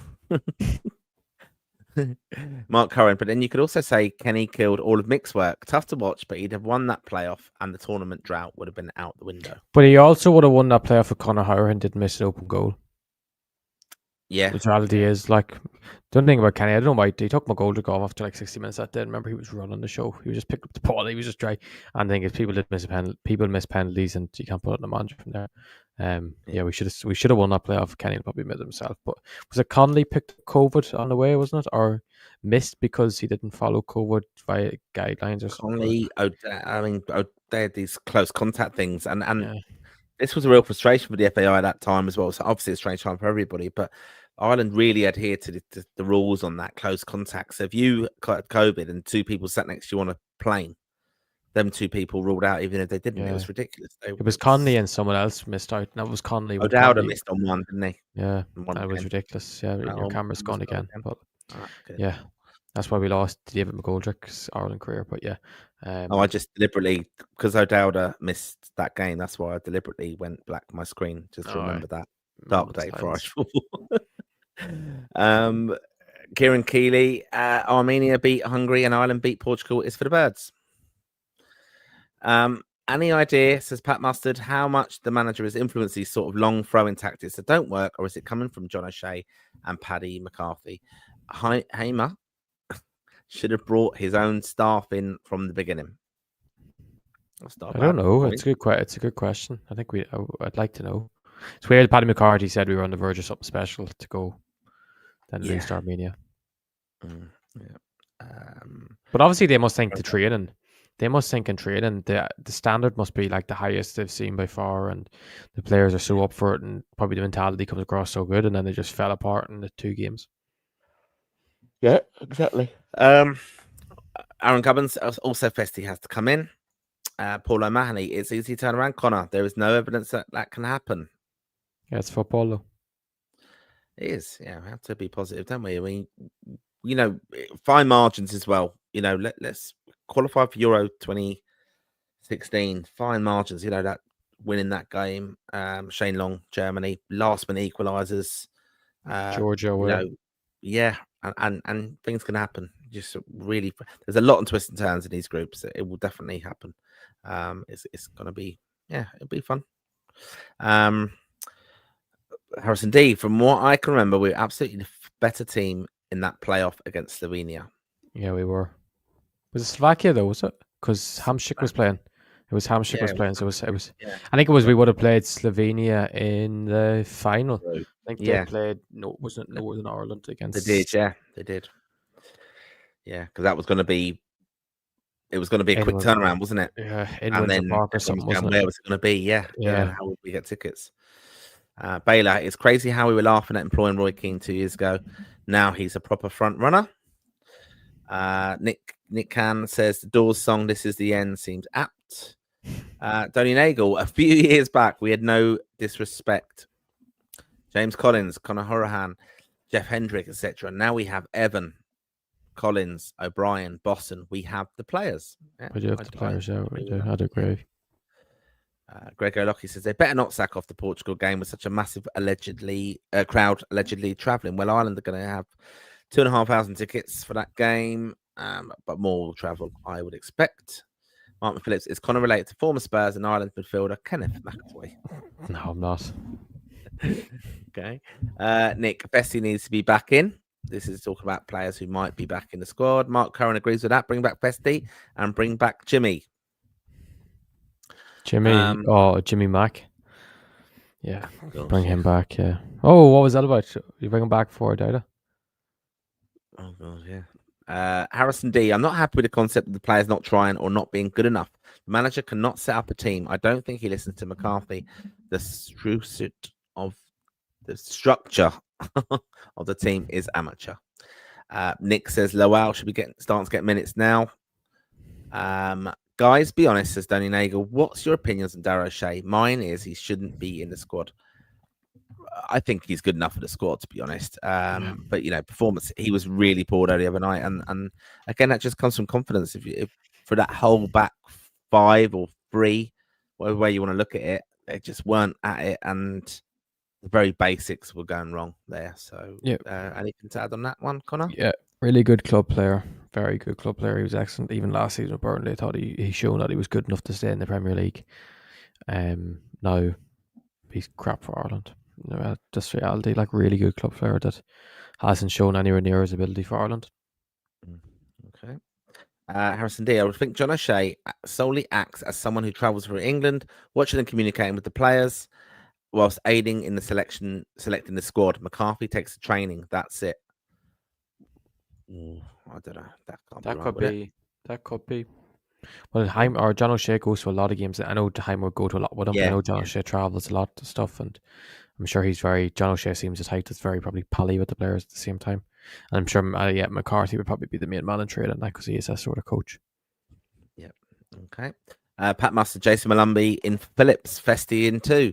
Andy Moore, if he's available and playing. Maybe Rocco Batta and James Abankwa. That's what he would like to see coming in for the squad. Nick says, I'd have Omo Bamadelli over Darragh O'Shea, but he's always injured. Yeah, that's a shame with him. Yeah. He's retiring by 25 though, so according to someone. Mark Curran, under 17 women's international tournament. You'll never sing that, and that's obviously a shout out to the fantastic performance by the under 17 women's team. Greg O'Lockey, a little bit of a laughing emoji on that one. Pat Mustard, there will be about 20,000 at the Armenia game, 15,000 if we let Portugal put 5 or more past us. I think one thing I would say actually on that is, a lot of tickets are sold now in advance. And I think just the Irish sporting public as they are, no matter how, look, I'm conscious, it will be school time, won't it? That game, it will be, it's half term or anything like that in Ireland. But you'll always have the fans going. I think that it may be the factor of it being a Tuesday night, but if they do get a good performance against Portugal, you will have people going. We have a lot of young supporters who go anyway, and tickets will have been sold. And I can see it just being a bigger crowd than that. I don't think you'll have a big number of people saying, I'm not going to that one or whatever. The tickets will hopefully still be used anyway because they've been sold. But yeah, I don't think it really dictates how poorly the team do sometimes, because Ireland fans are just very, very loyal, and that was the highest attendance in Europe, wasn't it? The one in the home game. So, but that's going to be a really strange situation for the FAI, though. I think, Connor, the whole build up and the worry from them for the Hungary game was use your tickets, come give them to other people. We've sold out and things like that. There was such optimism, and they're being a bit clever now, I think, or they'll have to be. The build up, it's less than 3 weeks away. The next game, in a way, 4 weeks away. The build up for that next home game, on tickets, and Heimer, is he going to be doing another video saying come and support Ireland or whatever it is? He can't. You can't. No, you can't. No, exactly. So I can't see it really.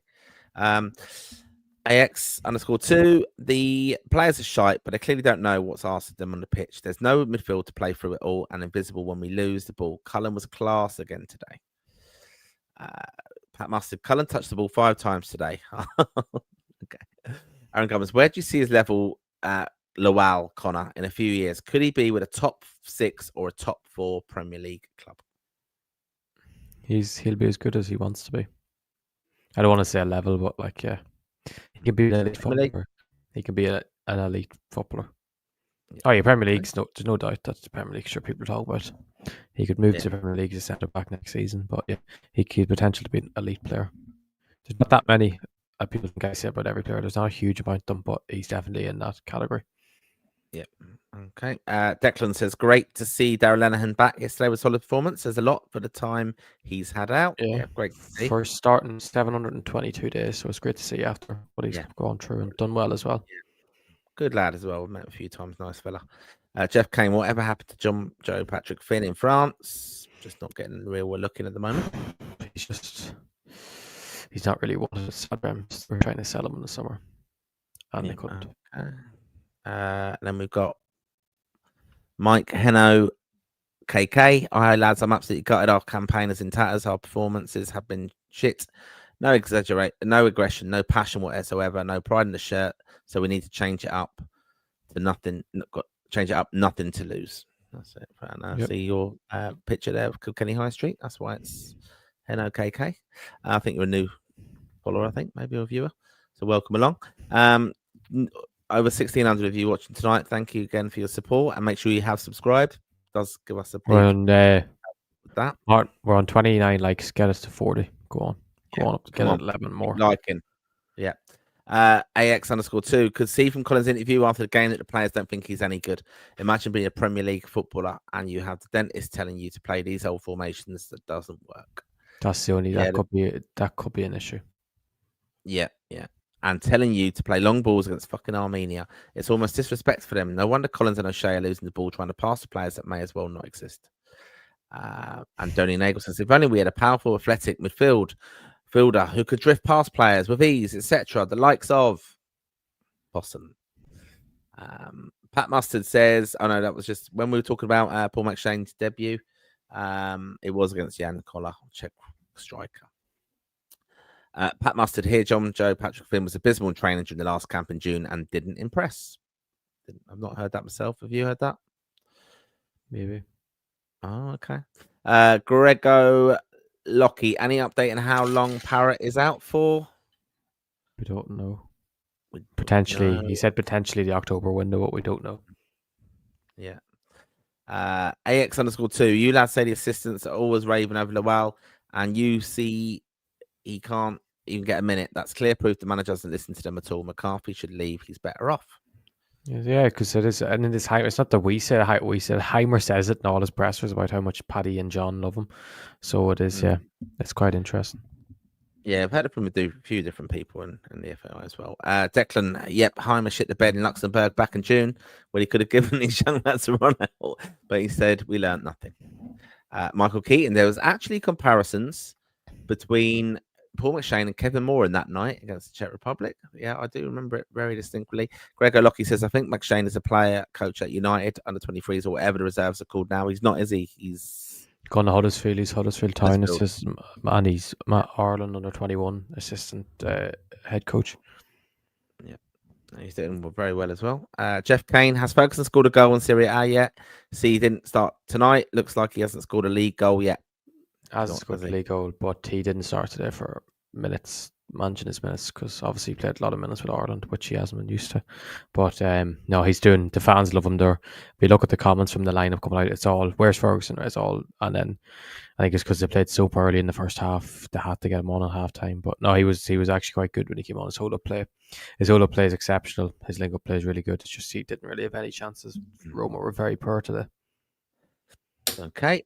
Michael Keaton says Chris Wilder is going back to Sheffield United. I've seen that. Yeah. Do you think that's a good move for some of the Irish lads there? It's not good for Sam Curtis. It'll probably be good for Ogbene. I imagine it'll probably quite suit Ogbene. I don't know about how it'll affect Louis Barry, but he signed Tom McCannon last January, so he is a Chris Wilder signing. But I don't know how it'll affect Louis Barry. It shouldn't, because he's been starting. He is a very good player, but it's Sam Curtis. Maybe Sam Curtis needs to leave in January anyway. I don't know why he didn't get a loan in the summer, but yeah, I don't think it'll affect him too much, to be honest. Okay. Michael Keaton says Cullen was brilliant for Burnley today. Harrison D, the manager must think Honohan is better. No doubt. I wouldn't believe that. He picked him for a bit of praise for picking the League of Ireland lads again. He was never going to play Honohan. Pat Mustard, Jamie Grant always did well under Stephen Kenny. Portugal away in particular. I mean, it's a long time ago that though, isn't it? Let's be honest. Jeff Hendrick was good. He was very good that day, but he didn't I remember he didn't play in Luxembourg that night where the 3-0. That one he didn't play there. So it's always a bit strange how Jamie McGrath, I think, was used with Ireland. Mike Cano, KK, middle of the park needs Sorting, Jason Malumbi, Lowell. Think Coleman could be in the squad playing or not. Yeah, I think that could be possible. Also says Malumbi should be ahead of Phillips. Andy Moore in the black and white is a bit ominous, Mark Curran says. Blame Dave. Pat Mustard, that's a load of bollocks. Even James McLean said it was interviewed that the players should know exactly what they're at, whether at club or international. Aaron Govern says, did you watch Paddy Donovan fight? How did he lose? He was in my secondary school a few years above my sister's class. He grew up in Clare, but is down Limerick. Yeah, I did watch that. I thought he was robbed, to be honest. And I said it was the female boxer won, didn't she? The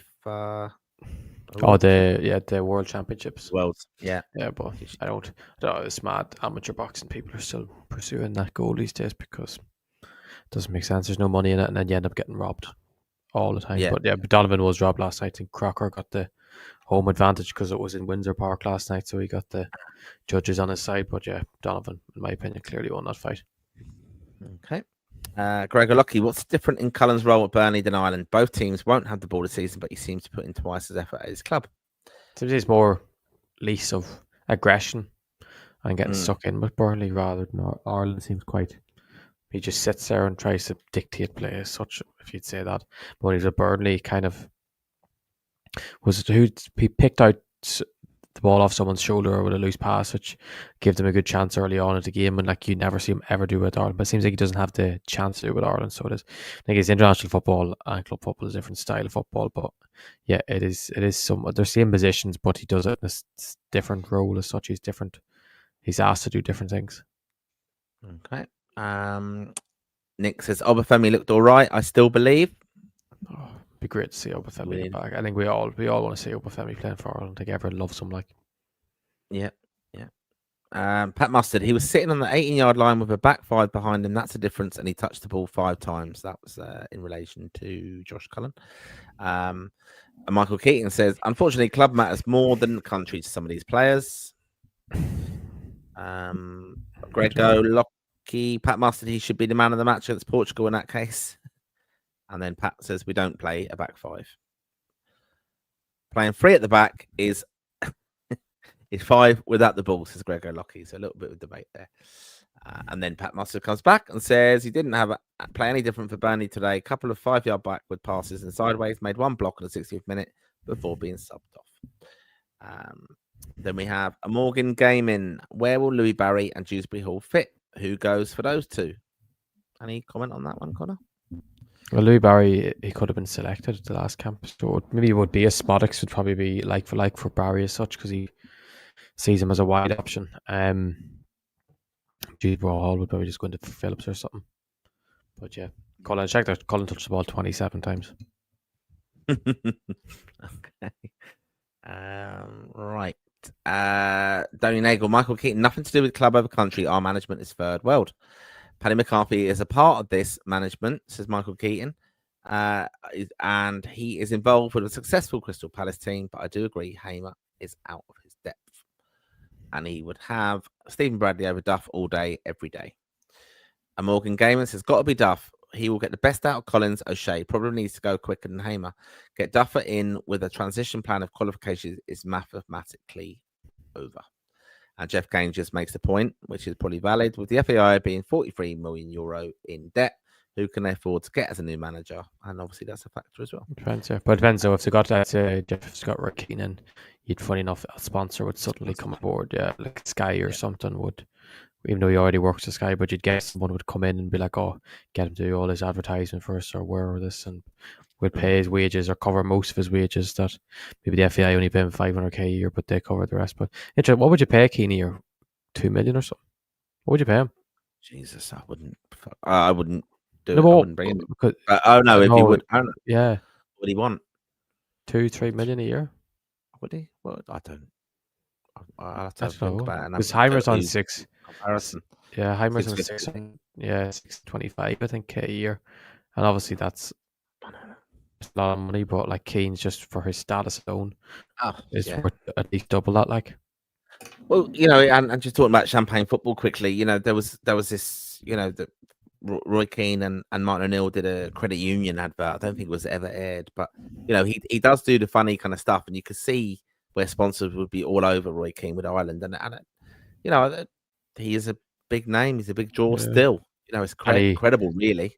Yeah, and we know because Duff has said, "But I don't want the Ireland job anytime soon. Like, it's not my plans," because of when he was at Chelsea. But obviously, he's not working with anyone at the moment. But like with the likes of Keane has openly said he would want the Ireland job, and I know he said, "But I don't know at the moment. He would take it in the morning if it was offered to him. It's the job he really wants in football." Like, but yeah. So I do think if he gets the money he wants, he would definitely take it. Like, and I don't think he'd be like, "Oh, you offer me, I want 5 million to do it." I think he'd want the right amount. Like, but I don't know. He's just a strange cat, isn't he? You just don't know what he's thinking. It is. I think you have to incentivize it as well. Like qualify, and because we've got to get loads of sponsors in, and that kind of way with it. But it's. I don't, this again, is he a modern day manager? He's been out of the game for so long. The FAI going to want to touch that because, is it in view of their pathway and their plan and development with coaches and things like that? Who would work with him would be difficult as well. So, it'll be an interesting one. And then Greg O'Loughlin says Michael D is going to be available soon enough. Michael Keaton, I love Roy Keane as a player, but he's just a comedy at this stage of his career and should be nowhere near considered for the Irish job. Declan says I'd like Stephen Bradley to get it. Think he'd work well with the younger players coming through. Pat Mustard says new sporting director is an ex-Rovers, and with the lack of finance available, I'd say Bradley has a great chance. Even if finances were available, to be honest, I think Bradley would still have a good chance because he's that good of a manager. Yeah. Pat Mustard, Duff walked out on shells days before their most important game in their history, and Roy Keane did the same with his country. Michael Keaton says, I like Duff, but I don't think he's the right temperament for the job. But again, just on that point, no, that's what a lot of people are saying is these lads need a bit of tough love, basically. They need to be ripped into, which I don't think would be a lot of modern management. I think Duff does it a different way to what we think Roy Keane would be like. So, Donny Nagel, 6'6", Jake, launching long throws to nobody is still the most bizarre for me. It's very true. Bad, isn't it? Michael Keaton. The way things are going at Celtic, I would not rule out Brendan Rodgers for the job. Good shout. That is a good shout. That is a really, really good shout, I think. Yeah. Or Radamida. Declan says Duff left shells when the going got tough. Could you imagine what he'd be like? He was manager away to Armenia the other night. He'd have fell apart. I mean, I just think any of these managers we're talking about, Duff and Keane, is it's a campaign, isn't it? Can they motivate them for that kind of time? Does Connor think Jamie Mullins will be a future starter for Ireland? That says Cam. I do. He's top player. Yeah, he's exceptional player. And get Duff and Roy Keane in. He follows up with as well. Declan says Armenia gave us a bit of scared the last time we played with them at home. Also, yeah. That's very true. Gavin Clark, what's the crap with the away tickets for Portugal? Did I miss the boat? Well, the deadline for that to apply for has closed. They were oversubscribed. I think just over 3,000 applied for 2,500 tickets. Not confirmed yet, but obviously going through the criteria. Make sure you're looking at Twitter before, because there's a lot of people I know who said that they applied to go to, that would be guaranteed tickets, and saying after Armenia away, they're not going to Portugal away. So I'm sure, Gavin, if you're looking on Twitter when the tickets are released, someone might have a spare. Okay. Yep. Okay. Halvey, where can I pay David for this? What that's about? Do we know? Maybe he wants to pay this watch David by himself, or does he want to pay David? Does he want to pay to join the $4.99 a month for Raw Plus? I don't know, but look at his next comment. Did David do an internship with Today FM? Did he? No, Jeff Kane, Kerry away to Rovers and Cork home to Pats. That's in relation to the cup draw. Gabor 2647. Hello, Hungarian here. Your team needs a number 10, someone with imagination, technical ability. You're full of muscle. Players look like a rugby team to me. Good luck. I think we have, if Fazaz or Andy Moore are playing that number 10 role, and when we have the ball, it'd be quite good. But we just lack. I think it's more of some of that ability from a deeper position as such. Like, as a big Finnazaz fan, how were you very disappointed in, or what did you think happened with him in the last window? I thought in the first half against Hungary, he was our best player, but like it wasn't like he was playing great. I just thought he was the only player that looked like he had ability on the ball. Armenia, he was dreadful. I don't know what was wrong with him. He was just he was terrible. He was just shit. Like, there's not much more you can say. Like, and like there are certain games that suit Finnazaz. Like Finnazaz doesn't suit. Like if we go play Portugal away, like when I do my predicted lineup, I wouldn't. Or I don't want to see Finnazaz in it because he's not that sort of player. Like he doesn't have the athleticism to run around and chase around the ball all day. But when he plays Armenia at home, he'd probably be the first name on the team sheet. But then the manager's playing him on the left wing after him being a number 10 for the thing. Like it would have made more sense if you put Jack Taylor on the left wing, so you're not constantly switching everyone. But I just think he was just poor. I just think the reality he just had a bad game. Yep. Okay. Then we got Halvey saying, why not get Egan in? O'Shea's muck. He's in Riga. It's okay. And then he says the office closed at 6 p.m. Screwed me. Tony Breslin from an old man whose first away game was Belgium 1981. I can't believe these so-called superstars are spoiled so much. Collins, I would just leave him out. Doherty too. I'm lost now, but will never give up. Well, that's a good little comment there. Patrick says, hi Marin. Harrison D, Connolly and Parrott missed out on. Playoff. Yes. Yeah. Mark Curran, at a minimum, McLean wouldn't have been offside for the first Hungary goal, and that's enough for me. That's just. Have you changed your profile picture, Mark? Let's go again. Who's he got? Joe Hodge. Yeah. It was an Arsenal. Was it Jacker or someone? He's changed it, unless there's two Mark Currans. Maybe. Nick says, just think Cullen needs a physical midfielder beside him like Okachukwu. Oh, it's not like we have a physical midfielder that could play beside him. Yeah. We do. There he is. Boston. King Boston. And Dave McGuinness. Evening, gents. Hi, David. Long-term viewer and supporter of the pod. Good to see you. Hope you're well. And And here we go. Sorry, Mark Curran. Now I switched it up in honor of our next captain after Collins. Oh, perfect. Hodge. Yeah, okay. Could be an option for the next camp if he gets back fit in the next week or two. But he probably won't be. Yeah. I mean, we will be here every week now, just focusing on the lead up to Ireland taking on Portugal in October, and then obviously taking on Armenia. Thanks for your interaction tonight. Make sure you have subscribed. As we said, the most interactive Irish football podcast out there. We want to hear from you, the Raw Faithful. Every week, we're going to bring you the latest news and also how our boys in green have got on over the weekend. Thanks very much to Connor for putting that all together this evening. Done a great job, Connor. I know you were left out on the limb on doing that one tonight, but absolutely brilliant. We'll hopefully get David back on the pod very, very soon as well. But do check us out on all our social media platforms. Make sure you just give us a like as well. Where are we on the like status? Hold on. Come on now. One second. You just comment there. You can read that whilst you're. Yeah, we are dog shit. I don't know if that's about 32 likes. You want 8 more likes before you press. Just click like. Just take some thumbs up. It doesn't cost you. Nah, exactly. And what does cost you? If you want to support the pod, you can obviously check us out in the show notes. How to subscribe and follow us at Raw Plus. That's where you get extra Raw Retro, all the other very interesting. There'll be at least 3 videos out in that. There'll be at least 3 videos out by the end of next week of this week. There'll be the Raw Retro, you and Dave's your neck episode of that. I don't know if you decided which one you're doing yet, and State of Play, and then we'll have a video in relation to the October camp. So there's going to be plenty of content for that. So it's full value for the $4.99. And although it was a disappointing international break the last time, we are still in the middle of a World Cup qualification campaign. Keep the faith. Hopefully they'll be able to turn it around. We'll be here every week supporting Irish football, talking about the players, getting your views more importantly, and giving you all the latest news in Irish football, of course, as well. So thanks for all the support this evening. 1,800 of you watching. You can get the audio version of this on Spotify after as well. And do be sure to share, let all your friends know about this Irish football podcast where you get a say. It's by the fans, for the fans, but we do really appreciate your support. So thanks very much, and good night, and God bless.